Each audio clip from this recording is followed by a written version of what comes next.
Hi friends, നമസ്കാരം. ഏവർക്കും BPTPSCയുടെ പുതിയൊരു വീഡിയോയിലേക്ക് സ്വാഗതം. ഇന്നത്തെ ക്ലാസ്സിൽ നമ്മൾ നോക്കാൻ പോകുന്ന SCERT 9ാം ക്ലാസ്സിലെ 13ാമത്തെ ചാപ്റ്ററിലെ റിലേറ്റഡ് ക്വസ്റ്റ്യൻസ് ആണ്. ചോദ്യങ്ങളും ഉത്തരങ്ങളും ഒക്കെ ആയിരിക്കും നമ്മൾ നോക്കാൻ പോകുന്നത്. അപ്പോൾ 8ാം ക്ലാസ്സിലെ 12ാമത്തെ ചാപ്റ്റർ വരെയുള്ള കണ്ടന്റുകൾ നമ്മൾ റിവൈസ് ചെയ്ത് കഴിഞ്ഞു. ആ ചാപ്റ്ററുകൾ കാണാത്തവരുണ്ടെങ്കിൽ തീർച്ചയായിട്ടും ആ വീഡിയോ ഒന്ന് കാണുക. അപ്പോൾ ഇന്ന് നമ്മളൊരു പുതിയ മെത്തേഡാണ് ട്രൈ ചെയ്യുന്നത്. അതുകൊണ്ടാണ് നമ്മൾ ഒന്നിലേറെ ചാപ്റ്റേഴ്സ് എടുക്കാതെ ഒരു സിംഗിൾ ചാപ്റ്റർ മാത്രമായിട്ട് ചെയ്യുന്നത്. ഈ മെത്തേഡ് ഒരല്പം ടൈം നമുക്ക് സേവ് ചെയ്യാൻ ഹെൽപ്ഫുൾ ആണെന്ന് തോന്നുന്നു. അതുകൊണ്ടാണ് ഇങ്ങനെ ചെയ്യുന്നത്. ഈ ഒരു മെത്തേഡ് കൊള്ളാമെന്ന് തോന്നിക്കഴിഞ്ഞാൽ നിങ്ങൾ തീർച്ചയായിട്ടും കമൻറ്റ് ചെയ്യുമെന്ന് പ്രതീക്ഷിക്കുന്നു. അങ്ങനെ കമൻറ്റുകൾ കിട്ടിയിട്ട് വേണം അടുത്ത വീഡിയോ ഇങ്ങനെ ചെയ്യണോ വേണ്ടയോ എന്ന് തീരുമാനിക്കാനായിട്ട്. അപ്പോൾ എന്തായാലും നമ്മൾ ഈ ചാപ്റ്ററിൻ്റെ ഇത്രയും ചാപ്റ്ററുകൾ നമ്മൾ 8ാം ക്ലാസ്സിലെ കംപ്ലീറ്റ് ചാപ്റ്ററുകൾ ഉൾപ്പെടെ ബാക്കിയുള്ള SCERT ക്ലാസ്സുകളൊക്കെ നമ്മൾ നമ്മുടെ ആപ്പിൽ ചെയ്തിട്ടുണ്ട്. അപ്പോൾ അത് കാണാൻ താല്പര്യമുള്ള ആൾക്കാർ, അവിടെ നിന്ന് ഈ പറയുന്ന കണ്ടന്റുകൾ പഠിക്കാൻ താല്പര്യമുള്ള ആൾക്കാർ തീർച്ചയായിട്ടും ആപ്പിലേക്ക് ജോയിൻ ചെയ്യുക. ആപ്പിൻ്റെ ലിങ്ക് ഞാൻ ഫസ്റ്റ് കമൻറ്റിൽ കൊടുത്തേക്കാം. ഇനി നമുക്ക് ആദ്യത്തെ ചോദ്യത്തിലേക്ക് കിടക്കാം. ആദ്യത്തെ ചോദ്യം എല്ലാവർക്കും അറിയാവുന്ന സിമ്പിൾ ചോദ്യമാണ്. 8ാം ക്ലാസ്സിലെ പുസ്തകത്തിലായതുകൊണ്ട് തന്നെ ബേസിക് ആയിട്ടുള്ള കാര്യങ്ങൾ തൊട്ട് പറയുന്നുണ്ട്. അപ്പോൾ അതുൾപ്പെടെ നമുക്ക് പഠിച്ചേക്കാം, നമുക്ക് എല്ലാം അങ്ങ് പഠിച്ചേക്കാം അല്ലേ. അപ്പോൾ ആദ്യത്തെ ചോദ്യം, ആസിഡുകളുടെ പൊതുവായ രുചി എന്താണെന്നുള്ളതാണ്. എല്ലാവർക്കും അറിയാം എന്താണ്, പുളി രുചിയാണ് അല്ലേ. ആസിഡിൻ്റെ പൊതുവായ രുചി പുളി രുചിയാണ്. അവിടെ ഞാനൊരു കാര്യം ചോദിക്കട്ടെ, ആസിഡ് എന്ന വാക്കിൻ്റെ അർത്ഥം എന്താണ്? ആസിഡ് എന്ന വാക്കിൻ്റെ അർത്ഥം, ആസിഡ് എന്ന വാക്ക് വരുന്നത് ആസിഡസ് എന്ന വാക്കിൽ നിന്നാണ്. ആസിഡസ് എന്ന വാക്കിൻ്റെ അർത്ഥം പുളിരുചി ഉള്ളത് എന്നാണ്. സോ പുളിരുചി ഉള്ളത് എന്നർത്ഥം വരുന്ന വാക്കാണെന്ത്, ആസിഡ് എന്നുകൂടി അവിടെ നിന്ന് മനസ്സിലാക്കി വെച്ചേക്കണം. ഓക്കെ, ഇനി അവിടെ തന്നെ മറ്റൊരു കാര്യങ്ങൾ ഓർത്ത് വെച്ചേക്കണം. ആസിഡ് ഉണ്ടാക്കുന്നത് എന്നർത്ഥമുള്ള വാക്ക് ഏതാണ്? ആസിഡ് ഉണ്ടാക്കുന്നത് എന്നർത്ഥമുള്ള വാക്ക് ചോദിച്ചാൽ അത് ഓക്സിജൻ ആണ്. അഥവാ ഓക്സിജൻ എന്ന പദത്തിൻ്റെ അർത്ഥം ആസിഡിനെ ഉണ്ടാക്കുന്നത് എന്നാണെന്ന് കൂടി ഒന്ന് പഠിച്ചു വെച്ചേക്കണം കേട്ടോ. ഇനി നമുക്ക് അടുത്ത ചോദ്യത്തിലേക്ക് പോകാം. അടുത്ത ചോദ്യം എന്താണ്? ആസിഡുകൾ നീല ലിറ്റ്മസിനെ ഏത് നിറമാക്കി മാറ്റുന്നു എന്നുള്ളതാണ് അല്ലേ. അപ്പോൾ നീല ലിറ്റ്മസിനെ ആസിഡുകളെ ചുവപ്പ് നിറമാക്കിയാണ് മാറ്റുക. നീല ലിറ്റ്മസിനെ ചുവപ്പ് നിറമാക്കി മാറ്റുന്ന പദാർത്ഥങ്ങളാണെന്ത്, ആസിഡുകൾ എന്നുള്ള ഓർത്ത് വെച്ചേക്കണം. അപ്പോൾ ആസിഡുകൾ പൊതുവെ ഡേഞ്ചർ ആണ് അല്ല. അതായത് കോൺസെൻട്രേഷൻ കൂടിയ ആസിഡുകളൊക്കെ ഉപയോഗിച്ച് കഴിഞ്ഞാൽ, അല്ലെങ്കിൽ അറിയാതെ കൊണ്ട് നമ്മൾ കൈകാര്യം ചെയ്ത് കഴിഞ്ഞാൽ നമ്മുടെ ശരീരത്തിനും ജീവനും തന്നെ അത് ഭീഷണിയായിട്ട് മാറാറുണ്ട്. അതുകൊണ്ട് തന്നെ ആസിഡ് ഡേഞ്ചർ ആണെന്ന് ഓർത്ത് വെച്ചേക്കണം. അപ്പോൾ ഡേഞ്ചർ ആയിട്ടുള്ള സാധനങ്ങൾക്ക് ചുവപ്പ് നിറം ഉണ്ടാകാറുണ്ട് എന്ന് കൂടി നമുക്ക് അവിടെ നിന്ന് റിലേറ്റ് ചെയ്ത് വെക്കാമല്ലോ. അങ്ങനെ ആസിഡുകൾ ഡേഞ്ചർ ആണ്, റെഡ് ആണ് എന്നൊക്കെ ഒന്ന് ഓർത്ത് വെച്ചേക്കുക. ഓക്കെ, അടുത്ത, ആസിഡുകൾ ക്രിയാശീലം കൂടിയ ലോഹങ്ങളുമായി പ്രവർത്തിക്കുമ്പോൾ ഉണ്ടാകുന്ന അല്ലെങ്കിൽ സ്വതന്ത്രമാകുന്ന വാതകം ഏതാണെന്നാണ് ചോദ്യം. ആസിഡുകൾ ലോഹങ്ങളുമായിട്ട് പ്രവർത്തിക്കുമ്പോൾ പൊതുവെ ഉണ്ടാകുന്ന വാതകം ഏതാണെന്ന് ചോദിച്ചാൽ ഏതാണ്? അവിടെ ഉണ്ടാകുന്ന വാതകം ഹൈഡ്രജൻ വാതകമാണ്. ഏതാണ്? ഹൈഡ്രജൻ വാതകമാണ് ഉണ്ടാകുക. അപ്പോൾ അങ്ങനെ ആസിഡുകൾ ലോഹങ്ങളുമായിട്ട് പ്രവർത്തിക്കാറുണ്ട് എന്നറിയാവുന്നത് കൊണ്ടാണ് നമ്മൾ ഈ പറയുന്ന മോര് അല്ലെങ്കിൽ നാരങ്ങ നീര് അല്ലെങ്കിൽ നാരങ്ങ അച്ചാർ ഇതുപോലുള്ള പദാർത്ഥങ്ങളൊന്നും നമ്മൾ ലോഹ പാത്രങ്ങളിൽ, മെറ്റൽ പാത്രങ്ങളിൽ ഉണ്ടാക്കാറോ സൂക്ഷിക്കാറോ ഒന്നുമില്ല എന്നുള്ളത് ഒന്ന് മനസ്സിലാക്കി വെച്ചേക്കുക. കാരണം ഇവ തമ്മിൽ റിയാക്ട് ചെയ്ത് കഴിഞ്ഞാൽ അവിടെ ഉണ്ടാകുന്ന പദാർത്ഥങ്ങൾ നമ്മൾ കഴിക്കാൻ നേരത്ത് നമുക്ക് കൃത്യമായിട്ടുള്ള ഒരു എഫക്റ്റ് കിട്ടില്ല, ശരീരത്തിന് ചിലപ്പോൾ ദോഷകരമായിട്ട് ബാധിച്ചേക്കാം എന്നുള്ളത് കൊണ്ട് ഇത്തരത്തിലുള്ള പുളിരുചിയുള്ള സാധനങ്ങളൊന്നും നമ്മൾ മെറ്റാലിക് കണ്ടെയ്നറുകളിൽ സൂക്ഷിക്കാറില്ല എന്നുള്ളത് മനസ്സിലാക്കി വെച്ചേക്കണം. ഓക്കെ, അടുത്ത ചോദ്യത്തിലേക്ക് പോവാം. ആസിഡുകൾ കാർബണേറ്റുകളുമായി പ്രവർത്തിക്കുമ്പോൾ സ്വതന്ത്രമാകുന്ന വാതകം എന്നാണ് ചോദ്യം. അപ്പോൾ കാർബണേറ്റുകളുമായിട്ടാണ് പ്രവർത്തിക്കുന്നതെങ്കിൽ അവിടെ ഉണ്ടാകുന്ന വാതകം പഠിക്കുക, അത് കാർബൺ ഡൈ ഓക്സൈഡ് ആണ്. ആരാണ്? കാർബൺ ഡൈ ഓക്സൈഡ് ആണ്. അപ്പോൾ ഈ കാർബൺ ഡൈ ഓക്സൈഡ് കാർബണേറ്റുകളുമായി പ്രവർത്തിക്കുമ്പോൾ ഉണ്ടാകുന്നു. ആസിഡുകൾ ലോഹങ്ങളുമായി പ്രവർത്തിക്കുകയാണെങ്കിൽ അവിടെ ഹൈഡ്രജൻ വാതകം ഉണ്ടാകുന്നു. ഈ രണ്ട് പോയിന്റുകളും വളരെ ഇമ്പോർട്ടൻ്റ് ആണ്. PSC റിപ്പീറ്റഡ് ആയിട്ട് ചോദിക്കാനുള്ളൊരു ഫാക്റ്റ് കൂടാണെന്നുള്ളത് മനസ്സിലാക്കി വെച്ചേക്കണം. അപ്പോൾ അങ്ങനെ ആസിഡുകൾ കാർബണേറ്റുകളുമായിട്ട് പ്രവർത്തിക്കുന്നു എന്നുള്ളത് കൊണ്ടാണ് നമ്മുടെ അടുക്കളകളിലൊന്നും നമ്മൾ ഈ പറയുന്ന അടുക്കളകളിൽ നമ്മൾ ഗ്രാനൈറ്റ് ടൈൽസ് ഒക്കെ ഉപയോഗിക്കാറുണ്ട്. അതുപോലെ മാർബിൾ പൊതുവെ ഉപയോഗിക്കാറില്ല അല്ലേ. മാർബിൾ എന്ന് പറയുന്നത് നമുക്കറിയാം, മാർബിൾ കാൽസ്യം കാർബണേറ്റ് ആണ്, അഥവാ മാർബിൾ എന്ന് പറയുന്ന ഒരു കാർബണേറ്റ് ആണ്. സോ ആ കാർബണേറ്റുമായിട്ട് നമ്മൾ അടുക്കളയിൽ സ്ഥിരം ഉപയോഗിക്കാറുള്ള ഈ പറയുന്ന പുളിരുചിയുള്ള സാധനങ്ങൾ, അതായത് ഈ നാരങ്ങ ആയിക്കോട്ടെ, വിനാഗിരി ആയിക്കോട്ടെ, അതുപോലുള്ള പദാർത്ഥങ്ങൾ ഇൻട്രാക്ഷനിൽ വന്നു കഴിഞ്ഞാൽ ഈ പറഞ്ഞ രാസപ്രവർത്തനം നടക്കും, കാർബൺ ഡൈ ഓക്സൈഡ് പുറത്തേക്ക് പോകും. പക്ഷേ അടുക്കളയിൽ ഈ പറഞ്ഞ മാർബിളിന് എന്തുണ്ടാകും, അവൻ്റെ നിറത്തിലെ വ്യത്യാസം ഉണ്ടാകും എന്നുള്ളത് മനസ്സിലാക്കുക. അതുകൊണ്ടാണ് അടുക്കളയിൽ നമ്മൾ പൊതുവെ എന്ത് ഉപയോഗിക്കാറില്ലാത്തത്, ആ മാർബിൾ ഉപയോഗിക്കാത്തത് എന്നുള്ളത് മനസ്സിലാക്കി വയ്ക്കുക. അടുത്ത, ആസിഡുകളിലെ പൊതു ഘടകം ഏതാണ്? എല്ലാ ആസിഡുകളിലുമുള്ള ഘടകം ഏതാണെന്ന് ചോദിച്ചാൽ H2SO4 എന്ന് പറയുന്ന സൾഫ്യൂരിക് ആസിഡ് ആയിക്കോട്ടെ, HNO3 എന്ന് പറയുന്ന നൈട്രിക് ആസിഡ് ആയിക്കോട്ടെ, HCl എന്ന് പറയുന്ന ഹൈഡ്രോക്ലോറിക് ആസിഡ് ആയിക്കോട്ടെ, H2CO3 എന്ന് പറയുന്ന കാർബോണിക് ആസിഡ് ആയിക്കോട്ടെ, ഇതിലെല്ലാം എന്തുണ്ട്, ഇതെല്ലാം നമ്മുടെ ഹൈഡ്രജൻ ഉണ്ട് എന്നുള്ളത് മനസ്സിലാക്കി വെച്ചേക്കുക. അടുത്ത ചോദ്യം, ജലീയ ലായനിയിൽ H+ അയോണുകളുടെ ഗാഢത വർദ്ധിപ്പിക്കാൻ കഴിയുന്ന പദാർത്ഥങ്ങൾ അറിയപ്പെടുന്ന പേര്.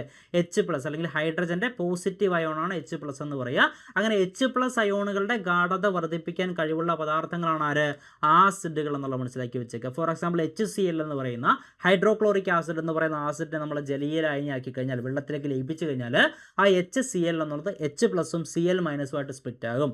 അങ്ങനെ അവിടെ ആ ഒരു ആ ഒരു ലായനിയിൽ പൊതുവെ എന്ത് കൂടി, H+ അളവ് കൂടുന്നു എന്നുള്ളത് മനസ്സിലാക്കുക. അപ്പോൾ അത് ആസിഡ് ഉപയോഗിച്ചുകൊണ്ടാണ് അവിടെ H+ കൂടിയത്. അല്ലെങ്കിൽ മറ്റു രീതിയിൽ HNO3 എന്ന് പറയുന്ന ആളെ ഉപയോഗിച്ച് കഴിഞ്ഞാൽ അതും H+ഉം NO3- ആയിട്ട് മാറും. അവിടെയും H+ അളവ് ആ ലായനിയിൽ കൂടുതലായിട്ട് വരുന്നുണ്ട്.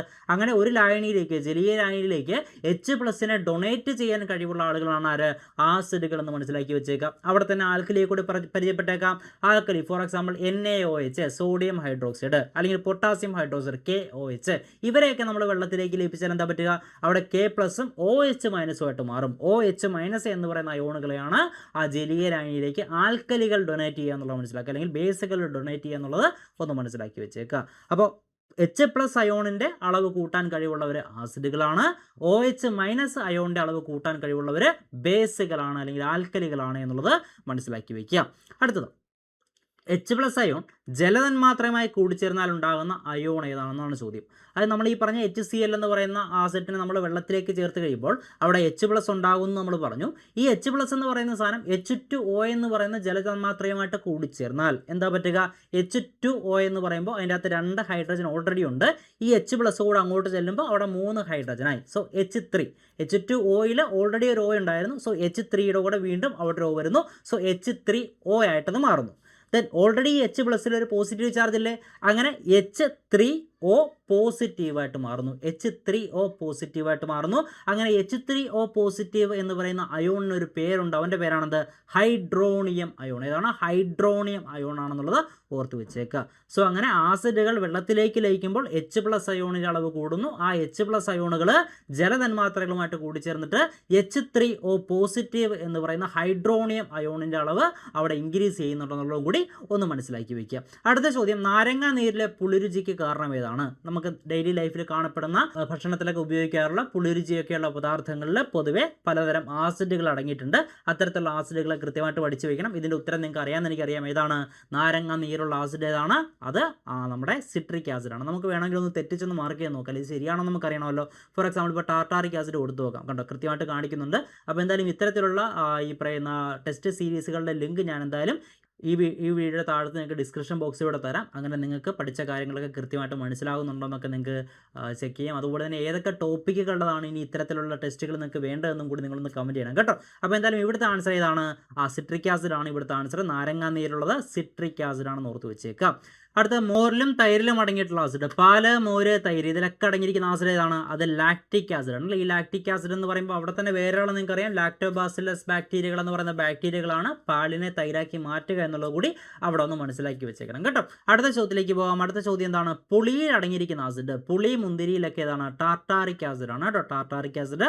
അടുത്ത വിനാഗിരിയിൽ അടങ്ങിയിരിക്കുന്ന ആസിഡ്, വിനാഗിരിയിലുള്ള ആസിഡ് ഏതാണ്? അസറ്റിക് ആസിഡ് ആണ്. പഠിച്ചു വയ്ക്കുക, അസറ്റിക് ആസിഡ്. അവിടെ തന്നെ ഒരു കാര്യം ഓർത്ത് വെച്ചേക്കണം, ഈ അസറ്റിക് ആസിഡിനെ തന്നെ വിളിക്കുന്ന മറ്റൊരു പേരാണെന്ത്, അതാണ് ഈ പറയുന്ന അസറ്റിക് ആസിഡിന്റെ കെമിക്കൽ നെയിം എന്നൊക്കെ പറഞ്ഞ് വേണമെങ്കിൽ ചോദിക്കാം. അത് എഥനോയിക് ആസിഡ് ആണ്. ഏതാണ്? അസറ്റിക് ആസിഡ് ആണ് എഥനോയിക് ആസിഡ്. അവിടെ തന്നെ പഠിച്ചു വെക്കണം. മെഥനോയിക് ആസിഡ് ഏതാണെന്ന് വെച്ചാൽ ഏതാണ്? അത് ഫോമിക് ആസിഡ് ആണ്. ഫോമിക് ആസിഡ് മെഥനോയിക് ആസിഡ് ആണ്. റബ്ബർ പാല് കട്ടിയാകാൻ വേണ്ടി ഉപയോഗിക്കുന്ന ആസിഡാണ് ഏത്? മെഥനോയിക് ആസിഡ് അഥവാ ഫോമിക് ആസിഡ്. ഉറുമ്പ് കടിക്കുമ്പോഴൊക്കെ അവിടെ ഈ പറയുന്ന ഉറുമ്പ് നമ്മുടെ ശരീരത്തിലേക്ക് ഈ പറയുന്ന കുത്തുമ്പോഴോ കടിക്കുമ്പോഴൊക്കെ ഇഞ്ചെക്ട് ചെയ്യാറുള്ള, അല്ലെങ്കിൽ നമ്മുടെ തൊലിപ്പുറത്തേക്ക് എത്തിക്കാറുള്ള ആസിഡ് ചോദിച്ചാലും ഏത് തന്നെ? ഇതേ ഫോമിക് ആസിഡ് ആണ്. ഫോമിക് ആസിഡ് മെഥനോയിക് ആസിഡ് ആണെന്നുള്ളതും കൂടി ഒന്ന് ഓർത്ത് വെച്ചേക്കണം. ഇവിടെ അസറ്റിക് ആസിഡ് ആണ് നമ്മൾ പരിചയപ്പെട്ടത്. അസറ്റിക് ആസിഡ് വിനാഗിരിയുള്ള ആസിഡാണ്. അവൻ്റെ കെമിക്കൽ നെയിം എന്താണ്? അത് എഥനോയിക് ആസിഡ് ആണ് കേട്ടോ. വിനാഗിരി എപ്പോഴും എത്തുന്ന സ്ഥലത്ത് വയ്ക്കണം. എഥനോയിക് ആസിഡ് ആണെന്ന് പഠിച്ചു വയ്ക്കുക. അടുത്തത്, കാർബൺ ഡൈ ഓക്സൈഡും ജലവുമായിട്ട് പ്രവർത്തിക്കുമ്പോൾ ഉണ്ടാകുന്ന ആസിഡ് ഏതാണ്? കാർബൺ ഡൈ ഓക്സൈഡ് ജലവുമായിട്ട് പ്രവർത്തിക്കുമ്പോൾ ഉണ്ടാകുന്ന ആസിഡാണ് H2CO3 എന്ന് പറയുന്ന ആസിഡ്. എന്താണ് H2CO3? അതാണ് കാർബോണിക് ആസിഡ് എന്ന് പറയുക. ഈ കാർബോണിക് ആസിഡാണ് നമ്മുടെ സോഡയിലുള്ള ആസിഡ്. ഉന്നത മർദ്ദത്തിൽ ജലത്തിലേക്ക് കാർബൺ ഡൈ ഓക്സൈഡ് ഈ പറയുന്ന പ്രഷർ കൊടുത്ത് ആഡ് ചെയ്യുമ്പോഴാണ് എന്തുണ്ടാകുന്നത്? H2CO3 എന്ന് പറയുന്ന കാർബോണിക് ആസിഡ് ഉണ്ടാകുന്നുള്ളത് ഒന്ന് പഠിച്ചു വെച്ചേക്കണം. ഇതേ കാർബോണിക് ആസിഡ് തന്നെ അന്തരീക്ഷത്തിലുള്ള ഈ പറയുന്ന കാർബൺ ഡൈ ഓക്സൈഡ് ജലവുമായിട്ട് ചേർന്നിട്ട് മഴയുടെ രൂപത്തിലേക്കും നമ്മുടെ ഭൂമിയിലേക്ക് വീഴാറുണ്ട്. അതുകൊണ്ട് തന്നെ മഴവെള്ളത്തിൻ്റെ pH എപ്പോഴും 7 ആണ് എന്ന് നമുക്ക് പറയാൻ പറ്റില്ല. 7നേക്കാൾ കുറവായിരിക്കും മഴവെള്ളത്തിൻ്റെ pH എന്നുള്ളത് കൂടി ഒന്ന് മനസ്സിലാക്കി വെച്ചേക്കണം. ഓക്കെ, അടുത്ത ചോദ്യത്തിലേക്ക് പോകാം. അലോഹ ഓക്സൈഡുകൾ ജലവുമായി പ്രവർത്തിച്ചുണ്ടാകുന്ന പദാർത്ഥങ്ങൾ പൊതുവെ ഏത് സ്വഭാവം കാണിക്കുന്നു? അലോഹ ഓക്സൈഡ്, ഫോർ എക്സാമ്പിൾ നൈട്രജൻ എന്ന് പറയുന്ന അലോഹമാണ് അല്ലേ, അവൻ്റെ ഓക്സൈഡ്, നൈട്രജൻ്റെ ഓക്സൈഡ്, നൈട്രജൻ ഡൈ ഓക്സൈഡ് എന്ന് പറയുന്ന ആൾ, അല്ലെങ്കിൽ ഈ പറയുന്ന നമ്മുടെ സൾഫറിൻ്റെ ഓക്സൈഡ്, സൾഫർ ഡൈ ഓക്സൈഡ് എന്ന് പറയുന്ന ആൾ, ഇവരൊക്കെ ജലവുമായിട്ട് പ്രവർത്തിച്ചു കഴിഞ്ഞാൽ അവിടെ ഉണ്ടാകുന്ന അവരുടെ റെസ്പെക്റ്റീവ് ആസിഡുകളാണ്. സൾഫർ ഡൈ ഓക്സൈഡ് ആണെങ്കിൽ സൾഫ്യൂരിക് ആസിഡ് ഉണ്ടാകും, നൈട്രജൻ ഡൈ ഓക്സൈഡ് ആണെങ്കിൽ നൈട്രിക് ആസിഡ് ഉണ്ടാകും. സോ അലോഹ ഓക്സൈഡുകൾ ജലവുമായിട്ട് പ്രവർത്തിച്ചാൽ എന്തുണ്ടാകുന്നത്? അത് അസിഡിക് ആയിട്ടുള്ള പദാർത്ഥങ്ങളായിരിക്കും അവർ ക്രിയേറ്റ് ചെയ്യുക എന്നുള്ളത് മനസ്സിലാക്കി വെക്കുക. അടുത്ത ചോദ്യം, അമ്ലമഴയ്ക്ക് പ്രധാനമായി കാരണമാകുന്ന വാതകങ്ങളിൽ ഉൾപ്പെടുന്നവ ഏതെല്ലാം? തന്നിരിക്കുന്ന സൾഫർ ഡൈ ഓക്സൈഡ് തന്നിട്ടുണ്ട്, നൈട്രജൻ ഡൈ ഓക്സൈഡ് തന്നിട്ടുണ്ട്. ഇതിലേതാണ്? അതിൽ സൾഫർ ഡൈ ഓക്സൈഡും നൈട്രജൻ ഡൈ ഓക്സൈഡും എന്തിന് കാരണമാകുന്നുണ്ട്? അമ്ലമഴയ്ക്ക് കാരണമാകുന്നുണ്ട് എന്നുള്ളത് മനസ്സിലാക്കി വയ്ക്കുക. സോ 1ഉം 2ഉം എന്നുള്ളതായിരിക്കും നമ്മുടെ ആൻസർ. അടുത്ത, ബേസുകൾ ചുവന്ന ലിറ്റ്മസിനെ ഏത് നിറമാക്കി മാറ്റുന്നു? ആസിഡുകളുടെ കാര്യം നമ്മൾ ഈ ക്ലാസ്സിൻ്റെ തുടക്കത്തിൽ പറഞ്ഞിരുന്നു. ആസിഡുകൾ ലിറ്റ്മസിനെ ചുവപ്പ് നിറമാക്കി മാറ്റുമ്പോൾ ബേസുകൾ ലിറ്റ്മസിനെ എന്താക്കി മാറ്റും? ബ്ലൂ നിറമാക്കി മാറ്റും അല്ലേ? നീല നിറമാക്കിയാണ് ബേസുകൾ. ബേസിൻ്റെ ബിയും ബ്ലൂവിൻ്റെ ബിയും കൂടെ ചേർത്ത് ഓർത്ത് വെച്ചാൽ മതി. ബേസ് ബ്ലൂ ആണെന്നുള്ള ഓർത്ത് വെച്ചേക്കണം. ഓക്കെ. അടുത്ത, ലോഹ ഓക്സൈഡുകൾ പൊതുവെ കാണിക്കുന്ന സ്വഭാവം. ലോഹ ഓക്സൈഡുകൾ, ലോഹത്തിനൊരു എക്സാമ്പിൾ പറയാനാണെങ്കിൽ നമ്മുടെ പീരിയോഡിക് ടേബിളിൽ 1ാമത്തെ ഗ്രൂപ്പിൽ കംപ്ലീറ്റ് ലോഹങ്ങളാണ് അല്ലേ? ലിഥിയം, സോഡിയം, പൊട്ടാസ്യം ഒക്കെ ലോഹങ്ങളാണ്. അപ്പോൾ സോഡിയത്തിൻ്റെ ഓക്സൈഡ്, സോഡിയം ഓക്സൈഡ് എന്ന് പറയുന്ന സാധനം വേണമെങ്കിൽ അതിനെ ഇത്തിരി വെള്ളത്തിൽ ചേർക്കുമ്പോൾ അവസ്ഥ നമുക്ക് ആലോചിച്ചാൽ മതി. സോഡിയം ഹൈഡ്രോ ഓക്സൈഡായിട്ട് മാറുന്നു. ആ സോഡിയം ഹൈഡ്രോ ഓക്സൈഡ് എന്ന് പറയുന്ന ആൾ ഒരു ആൽക്കലിയാണ് അല്ലേ? അപ്പോൾ ഈ പറയുന്ന ആൽക്കലി അല്ലെങ്കിൽ ആൽക്കലൈൻ നേച്ചർ അല്ലെങ്കിൽ ബേസിക് നേച്ചറാണ് ലോഹ ഓക്സൈഡുകൾക്ക് ഉണ്ടാവുക എന്നുള്ളത് ഒന്ന് മനസ്സിലാക്കി വെച്ചേക്കണം. സോ അവർ ബേസിക് ആയിരിക്കും എന്നുള്ളത് മനസ്സിലാക്കി വെക്കുക. അടുത്ത ചോദ്യം, ജലത്തിൽ ലയിക്കുന്ന ബേസുകൾ അറിയപ്പെടുന്നവർ. ഇമ്പോർട്ടൻ്റ് ചോദ്യം, കൃത്യമായിട്ട് മനസ്സിലാക്കി വെക്കുക. ജലത്തിൽ ലയിക്കുന്ന ബേസുകളെയാണ് നമ്മൾ എന്ത് വിളിക്കുക? ആൽക്കലികൾ എന്ന് വിളിക്കുക. അപ്പോൾ വെള്ളത്തിൽ ലയിക്കുമ്പോഴാണ് അവർ ആരായിട്ട് മാറുക? ആൽക്കലികളായിട്ട് മാറുക എന്ന് മനസ്സിലാക്കുക. എന്നാൽ വെള്ളത്തിൽ ലയിക്കാത്ത ബേസുകൾ വേറെ ഉണ്ട് കേട്ടോ. അപ്പോൾ അവരെ നമുക്ക് ആൽക്കലി എന്ന് വിളിക്കാൻ പറ്റുമോ? ഇല്ല, അവരെ നമുക്ക് ആൽക്കലി എന്ന് വിളിക്കാൻ പറ്റില്ല. ഇവിടെ നോക്കി, ഈ തന്നിരിക്കുന്ന താഴെ പറയുന്നവയിൽ ആൽക്കലി ഏത് എന്നുള്ളതാണ് ചോദ്യം. ഓക്കെ. ഇവിടെ ഈ പറയുന്ന അയണിൻ്റെ ഹൈഡ്രോക്സൈഡ് തന്നിട്ടുണ്ട്, മഗ്നീഷ്യത്തിൻ്റെ ഹൈഡ്രോക്സൈഡ് തന്നിട്ടുണ്ട്, സോഡിയത്തിൻ്റെ ഹൈഡ്രോക്സൈഡ് തന്നിട്ടുണ്ട്, സിങ്കിൻ്റെ ഓക്സൈഡ് തന്നിട്ടുണ്ട്. ഇത്രയും ആൾക്കാരെ നമ്മൾ നോക്കിക്കഴിഞ്ഞാൽ ഇതിൽ ഈ പറയുന്ന അയൺ ആയിക്കോട്ടെ, മഗ്നീഷ്യം ആയിക്കോട്ടെ, സിങ്ക് ആയിക്കോട്ടെ, ഈ സോഡിയം ആയിക്കോട്ടെ, ഇവരെല്ലാം എന്ത് തന്നെയാണ്? ലോഹങ്ങൾ തന്നെയാണ്. അപ്പോൾ ലോഹങ്ങളുടെ ഓക്സൈഡുകൾ പൊതുവെ ബേസിക് സ്വഭാവം കാണിക്കുന്നു എന്ന് നമ്മൾ പറഞ്ഞു. എന്നാൽ ഇവർ ആൽക്കലികളാണോ എന്ന് ചോദിച്ചാൽ ഇതിലെ വെള്ളത്തിൽ സിമ്പിളായിട്ട് ലയിക്കുന്ന ആളുകളെ മാത്രമേ നമുക്ക് എന്തായിട്ട് പറയാൻ പറ്റുള്ളൂ? ആൽക്കലിയായിട്ട് പറയാൻ പറ്റുള്ളൂ. അങ്ങനെ നോക്കുമ്പോൾ ഈ തന്നിരിക്കുന്ന ഓപ്ഷനിൽ കൃത്യമായ ആൻസറായിട്ട് നമ്മൾ ആരെ കൊടുക്കേണ്ടി വരും? സോഡിയം ഹൈഡ്രോക്സൈഡിനെ കൊടുക്കേണ്ടി വരും. കാരണം ബാക്കിയുള്ളവരൊന്നും വെള്ളത്തിൽ പെട്ടെന്ന് ലയിക്കില്ല. മഗ്നീഷ്യം ഹൈഡ്രോക്സൈഡ് പ്രത്യേക സാഹചര്യങ്ങളിൽ വെള്ളത്തിൽ ലയിക്കും, എന്നിരുന്നാലും പൊതുവെ വെള്ളത്തിൽ ലയിക്കാറില്ല എന്നുള്ളത് ഒന്ന് മനസ്സിലാക്കി വെച്ചേക്കാം. ഓക്കെ. അപ്പോൾ തന്നിരിക്കുന്നതിൽ ആൽക്കലിയായിട്ട് ആരെ കണക്കാക്കാൻ പറ്റൂ? സോഡിയം ഹൈഡ്രോക്സൈഡിനെ കണക്കാക്കാൻ പറ്റുള്ളൂ എന്നുള്ളത് ഒന്ന് മനസ്സിലാക്കി വയ്ക്കുക. അടുത്ത, എല്ലാ ബേസുകളും ആൽക്കലികളാണോ? ആണോ? എല്ലാ ബേസുകളും ആൽക്കലികളാണോ? അല്ല എന്നാണ് ഉത്തരം. അതേസമയത്ത് എല്ലാ ആൽക്കലികളും ബേസുകളാണോ? തീർച്ചയായിട്ടും എല്ലാ ആൽക്കലികളും ബേസുകളാണ് എന്നുള്ളത് മനസ്സിലാക്കി വയ്ക്കുക. ഓക്കെ. അടുത്ത, ആസിഡിൻ്റെയും ബേസിൻ്റെയും സ്വഭാവം കാണിക്കുന്ന ഓക്സൈഡുകൾ അറിയപ്പെടുന്നവർ. ആസിഡിൻ്റെ സ്വഭാവമുണ്ട്, ബേസിൻ്റെ സ്വഭാവമുണ്ട്. ഓക്കെ. അപ്പോൾ ചില ആൾക്കാർ അസിഡിക് നേച്ചറും ബേസിക് നേച്ചറും ഒരേ സമയം കാണിക്കാറുണ്ട്. അവരാരാണെന്ന് ചോദിച്ചാൽ അവരെ വിളിക്കുന്നവരാണത് ആംഫോടെറിക് ഓക്സൈഡുകൾ. ആരാണ്? ആംഫോടെറിക് ഓക്സൈഡ്. റീസെൻ്റ് ഒരു എക്സാമിന് ചോദിച്ചതാണ്, നമ്മൾ ചോദ്യം കണ്ടതാണ്. താഴെ പറയുന്ന ആംഫോടെറിക് ഓക്സൈഡുകൾ ഏതെല്ലാം എന്ന് ചോദിച്ചിട്ടുണ്ടായിരുന്നു. ആ ചോദ്യത്തിലേക്ക് നമുക്ക് കടക്കാം. അതിനും ഇതൊന്നുകൂടെന്ന് പറഞ്ഞേക്കട്ടെ. പൊതുവെ ലോഹങ്ങളുടെ ഓക്സൈഡുകൾ ബേസിക് സ്വഭാവം കാണിക്കാറുണ്ട്, അല്ലെങ്കിൽ ആൽക്കലൈൻ നേച്ചർ കാണിക്കാറുണ്ട്. അതേസമയത്ത് അലോഹങ്ങളുടെ ഓക്സൈഡുകൾ അസിഡിക് സ്വഭാവം കാണിക്കാറുണ്ട് നമ്മൾ പറഞ്ഞു. എന്നാൽ ചില മൂലകങ്ങളുടെ ഓക്സൈഡുകൾ ബേസിക് സ്വഭാവവും അസിഡിക് സ്വഭാവവും കാണിക്കും, രണ്ട് സ്വഭാവവും കാണിക്കും. അവരെ വിളിക്കുന്ന പേരാണെന്ത്? ആംഫോടെറിക് ഓക്സൈഡുകൾ. എന്താ വിളിക്കുക? ആംഫോടെറിക് ഓക്സൈഡുകൾ. ആംഫിബിയൻസ് എന്ന് കേട്ടിട്ടില്ലേ? കരയിലും വെള്ളത്തിലും ഒരുപോലെ ജീവിക്കാൻ പറ്റുന്ന ആളുകളാണ് നമ്മൾ ആംഫിബിയൻസ് എന്ന് വിളിക്കുക. സോ ആംഫോടെറിക് എന്ന് പറയുന്നതും അവിടെയും ഇവിടെയും രണ്ട് സ്ഥലത്തും ഉള്ളത് കൊണ്ടാണ് ആംഫോടെറിക് എന്നുള്ള വാക്ക് അവിടെ വന്നതെന്നുള്ളത് മനസ്സിലാക്കി വെച്ച് കഴിഞ്ഞാൽ അത് കൃത്യമായിട്ട് നിങ്ങൾക്ക് ഓർത്തെടുക്കാൻ പറ്റും. അടുത്ത, താഴെ പറയുന്നതിൽ ആംഫോടെറിക് ഓക്സൈഡുകൾ ഏതെല്ലാം? തന്നിരിക്കുന്നതിൽ രണ്ട് സ്വഭാവം കാണിക്കുന്ന ആളുകൾ ആരൊക്കെയെന്നാണ് ചോദ്യം. ഇവിടെ തന്നിരിക്കുന്നതിൽ കൃത്യമായിട്ട് ആൾക്കാർ ആരാണ് ആംഫോടെറിക് എന്നുള്ള പഠിച്ചു വയ്ക്കണം. ഈ രണ്ടുപേരെ കൃത്യമായിട്ട് ഓർത്ത് വെച്ചേക്കണം. ആരൊക്കെയാണ്?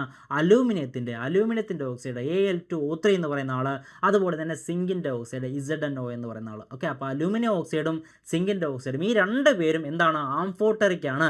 ബേസിക് സ്വഭാവം കാണിക്കാറുണ്ട്, അസിഡിക് സ്വഭാവം കാണിക്കാറുണ്ട് എന്നുള്ളത് മനസ്സിലാക്കി വയ്ക്കുക. ഓക്കെ. ഇതൊക്കെ ക്ലാസ്സിൽ നമ്മൾ ഡീറ്റെയിൽ ആയിട്ട് പറഞ്ഞതാണ്.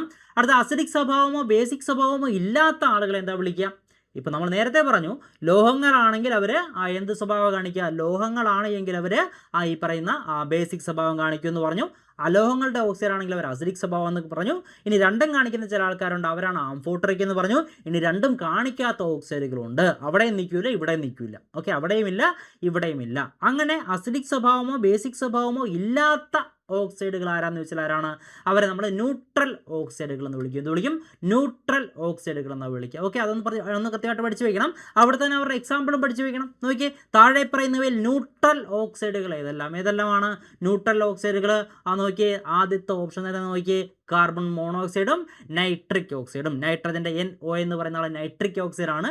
ഇടിമിന്നൽ ഉണ്ടാകുമ്പോൾ അന്തരീക്ഷത്തിൽ ആദ്യം രൂപം കൊള്ളുന്ന ആരാണ്? നൈട്രിക് ഓക്സൈഡ് ആണെന്ന് ഓർത്ത് വെച്ചേക്കണം. അവൻ്റെ പേര് NO ആണ്, അല്ലെങ്കിൽ അവൻ്റെ കെമിക്കൽ ഇക്വേഷൻ NO ആണെന്ന് ഓർത്ത് വെച്ചേക്കണം. ഇവൻ എന്തിന് ഉദാഹരണമാണ്? ന്യൂട്രൽ ഓക്സൈഡിന് ഉദാഹരണമാണ്. എന്നാൽ അവരുടെ കൂടെ ഒരു ഓക്സിജൻ കൂടെ വരുമ്പോൾ എന്തായിട്ട് മാറും? കാർബൺ ഡൈ ഓക്സൈഡും ഈ പറയുന്ന സൾഫർ ഡൈ ഓക്സൈഡായിട്ടൊക്കെ മാറും. അവരെന്താണ്? അവർ അസിഡിക് ആണെന്നുള്ളത് മനസ്സിലാക്കുക. എന്നാൽ സിംഗിൾ ഓക്സിജൻ മാത്രമുള്ള, അപ്പോൾ കാർബൺ വിത്ത് സിംഗിൾ ഓക്സിജൻ, നൈട്രജൻ വിത്ത് സിംഗിൾ ഓക്സിജൻ, ഇവർക്ക് ന്യൂട്രൽ സ്വഭാവമാണുള്ളതെന്നും കൂടി ഒന്ന് പഠിച്ചു വയ്ക്കുക. അടുത്ത ചോദ്യത്തിലേക്ക് പോകാം. കാസ്റ്റിക് സോഡയുടെ രാസനാമം. കാസ്റ്റിക് സോഡ, ഈ രാസനാമങ്ങൾ സ്ഥിരം ചോദ്യങ്ങൾ വരാറുള്ളതാണ്. കാസ്റ്റിക് സോഡ, താഴെ പറയുന്നതിൽ ഏതാണ് കാസ്റ്റിക് സോഡ എന്ന് ചോദിക്കാറുണ്ട്. തന്നിരിക്കുന്നതിൽ പൊട്ടാസ്യം ഹൈഡ്രോക്സൈഡ് ഉണ്ട്, കാൽസ്യം ഹൈഡ്രോക്സൈഡ് ഉണ്ട്, സോഡിയം ഹൈഡ്രോക്സൈഡ് ഉണ്ട്, മഗ്നീഷ്യം ഹൈഡ്രോക്സൈഡ് ഉണ്ട്. ഏതാണ്? സോഡിയം ഹൈഡ്രോക്സൈഡ് ആണ് കാസ്റ്റിക് സോഡ എന്നറിയപ്പെടുന്നത്. അങ്ങനെയാണെങ്കിൽ കാസ്റ്റിക് പൊട്ടാഷ് ആരാണ്? കാസ്റ്റിക് പൊട്ടാഷ് ആരെന്ന് വെച്ചാൽ പൊട്ടാസ്യം ഹൈഡ്രോക്സൈഡ് ആണ്. കാസ്റ്റിക് പൊട്ടാസ്യം ഹൈഡ്രോക്സൈഡ് ആണ്. KOH ആണ് അവൻ്റെ കെമിക്കൽ ഫോർമുല എന്നുള്ളത് ഓർത്ത് വെച്ചേക്കുക. അങ്ങനെയാണെങ്കിൽ മിൽക്ക് ഓഫ് ലൈം ആരാണ്? Milk of lime calcium hydroxide ആണ്. ആര്? മിൽക്ക് ഓഫ് ലൈം എന്നറിയപ്പെടുക. അങ്ങനെയാണെങ്കിൽ ഒരാൾ കൂടെ പഠിച്ചേക്കാം. അയാൾ ഇവിടെ ഇല്ലേ, പുറകെ വരുന്നുണ്ട് കേട്ടോ. ഒരാളെയും കൂടെ നമുക്ക് എങ്ങനെ കെമിക്കൽ നെയിമായിട്ട് പഠിക്കാനുണ്ട്, അതിലേക്ക് നമുക്ക് വരാം.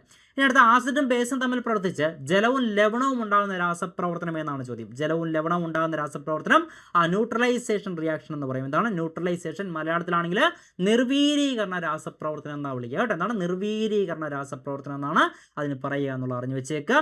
അടുത്ത ചോദ്യം, സാധാരണയായി ഉപയോഗിക്കുന്ന അൻറ്റാസിഡായ മിൽക്ക് ഓഫ് മഗ്നീഷ്യയുടെ രാസനാമം. മിൽക്ക് ഓഫ് മഗ്നീഷ്യ രാസപരമായിട്ട് എന്താണെന്നാണ് ചോദ്യം. ആൻസർ എന്താണ്?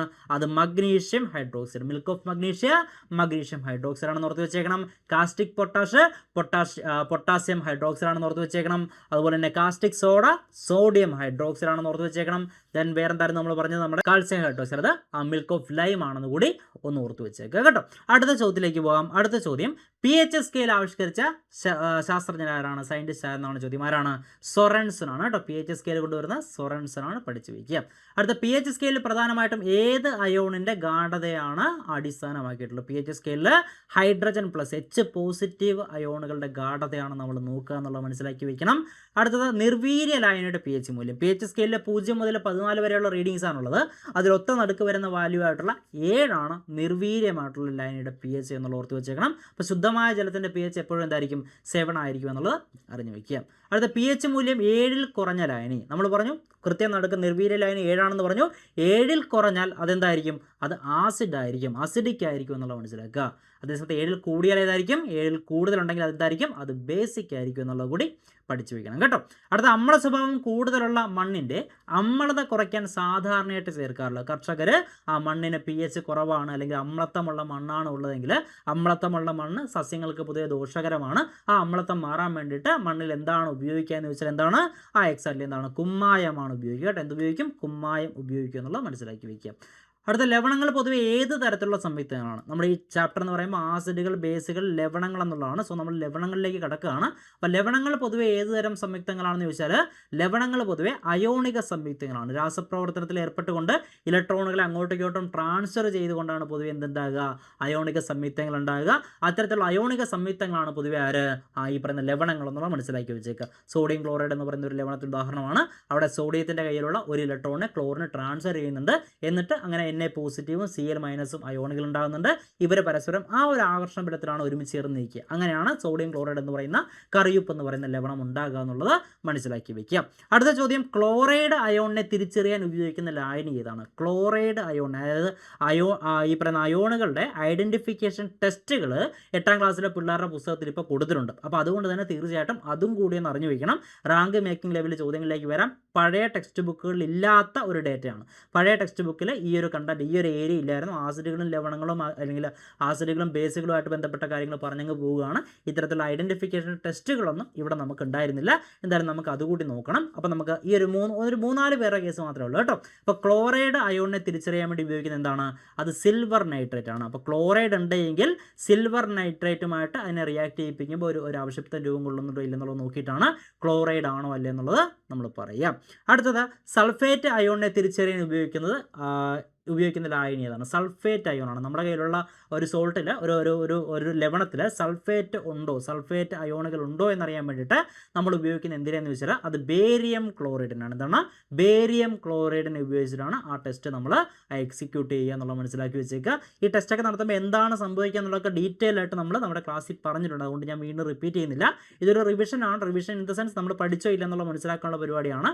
അപ്പോൾ അടുത്ത ചോദ്യത്തിലേക്ക് പോകാം. സൾഫേറ്റ് അയോൺ ബേരിയം ക്ലോറൈഡുമായിട്ട് പ്രവർത്തിക്കുമ്പോൾ ഉണ്ടാകുന്ന വെളുത്ത അവശിഷ്ടം ഏതാണ്? നോക്കിയേ, സൾഫേറ്റ് അയോൺ ഉണ്ടെങ്കിൽ അവൻ ബേരിയം ക്ലോറൈഡുമായിട്ട് പ്രവർത്തിക്കും. അതാണ് നമ്മൾ തൊട്ട് മുമ്പത്തെ ക്വസ്റ്റ്യനിൽ പറഞ്ഞത്. ബേരിയം ക്ലോറൈഡുമായിട്ട് ഈ പറയുന്ന സൾഫേറ്റ് അയോണിനെ കണ്ടുപിടിക്കാൻ വേണ്ടിയിട്ട് ബേരിയം ക്ലോറൈഡ് ഉപയോഗിക്കാമെന്ന് പറഞ്ഞു. അങ്ങനെ ബേരിയം ക്ലോറൈഡ് ഉപയോഗിക്കുമ്പോൾ എന്താ പറ്റുന്നത്? ഒരു വെളുത്ത അവശിഷ്ടം രൂപം കൊള്ളും. ആ വെളുത്ത അവശിഷ്ടം എന്താണ്? അതെന്തായിരിക്കും? ഈ പറഞ്ഞ സൾഫേറ്റ് അയോൺ എന്ന് പറയുമ്പോൾ അതിൻ്റെ അകത്ത് സൾഫർ ഉണ്ട്. ബേരിയം ക്ലോറൈഡ് എന്ന് പറയുമ്പോൾ അതിൻ്റെ അകത്ത് ആരുണ്ട്? ഈ പറയുന്ന ബേരിയം ഉണ്ട്. അങ്ങനെ ബേരിയം സൾഫേറ്റ് ആണ് അവിടെ രൂപം കൊള്ളുന്നത്. എന്ത് രൂപം കൊള്ളും? ബേരിയം സൾഫേറ്റ് രൂപം കൊള്ളും എന്നുള്ള മനസ്സിലാക്കി വയ്ക്കാം.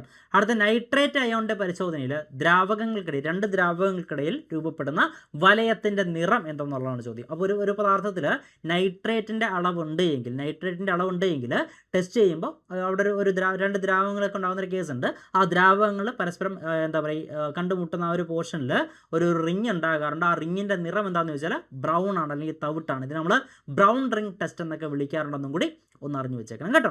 അടുത്ത ചോദ്യം, കാർബണേറ്റ് ലവണത്തിൽ ഹൈഡ്രോക്ലോറിക് ആസിഡ് അല്ലെങ്കിൽ HCl ചേർക്കുമ്പോൾ പുറത്തേക്ക് വരുന്ന വാതകം ഏതാണെന്നുള്ള ചോദ്യം. കാർബണേറ്റ് ലവണമാണ് നമ്മുടെ കയ്യിലുള്ളത്. അതിലേക്ക് ഹൈഡ്രോക്ലോറിക് ആസിഡാണ് ചേർക്കുന്നത്. ഇതിൻ്റെ ഉത്തരം നിങ്ങൾക്ക് അറിയാമെന്ന് എനിക്കറിയാം.